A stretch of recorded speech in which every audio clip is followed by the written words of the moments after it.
My name's Marlon Warner, and I'm a guitar teacher and performer.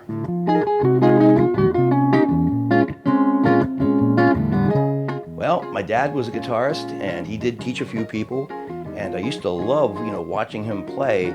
And I would sit there and even say to him, like if he got out of tune or something, I'd say, "Hey, Dad, aren't you out of tune a little bit or something?" And he'd go down the strings and say, "Which one do you think it is?" And I'd go, "It's that one right there." And then he'd say, well, in his language, the way he talks, "By golly, boy, you're made for music." But I used to pull it out of the case all the time and be, I thought, plus I was really getting into rock bands. And he liked country, but I liked rock, and I'm pretending I'm a rock star, a little kid picking them up and strumming it. And then one day he caught me with it, and I thought, I don't know, I'm in trouble, And then he looks at me, he says, "So what? You want to play the guitar?" I'm like, "Yeah." He goes, "Well, why don't you say so? Let's get started." So that's when he got me into it. And then I realized pretty early on that this is me. This is what I want to do. I love it.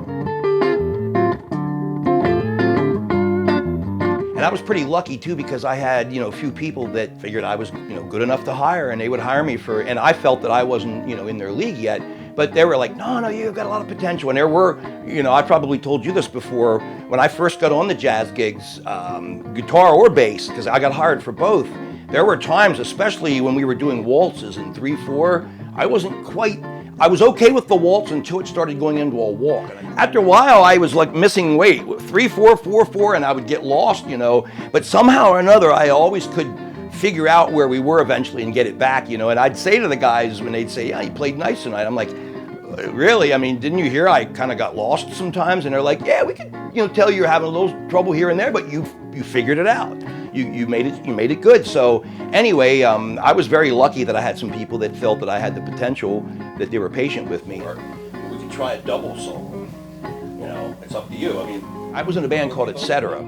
And that's when I worked the most. And we did jazz, but we also did some rock, and we jazz it up, but we did some more, popular, and so we mixed it up some, and that's probably why we had so many gigs. But we would get as many as 3 or 4 in a week sometimes. But then other weeks you might just get, there were times too where we said we don't want to work this weekend, so we wouldn't book any. But I mean, we usually, I'd say, averaged about maybe 10 to 12 gigs a month, and we've done as many as I think up to about 16, in a month. I taught at Menchie Music for 37 years, just left there recently, and now I'm doing it on my own at my house. Or I'm really encouraging the online lessons right now, of course, too, because of the pandemic. And but yes, I was at Menchie's for 37 years and had 80 to 90 students a week. And I guess I might be tooting my own horn a little bit when I say this, but I had more students than any teacher there the whole time I was there. The one guy was saying there's a reason why Marlon's studio was always full, is because, he knows what he's doing.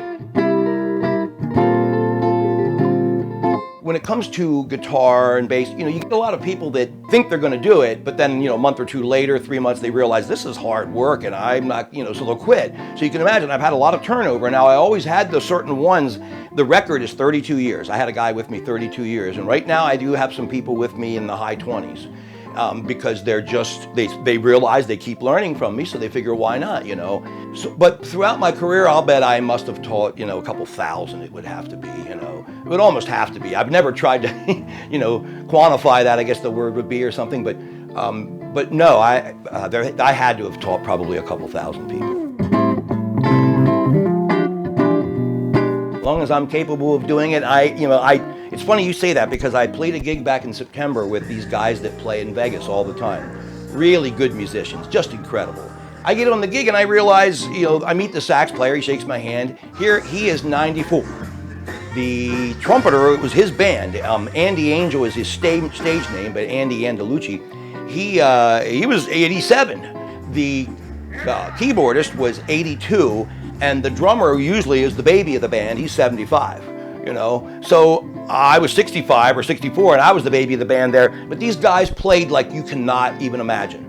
And I told them, you're an inspiration to me, because, I hope I can keep playing and I live as long as you guys. And I do think that the love of jazz like that is probably why they're in such good shape, and also why they're mentally in such good shape, because they're doing something they love and it gives them purpose. I know, because I'm already at that age where I'm thinking, man, I need purpose. And, practicing music gives you purpose. That's the way I see it.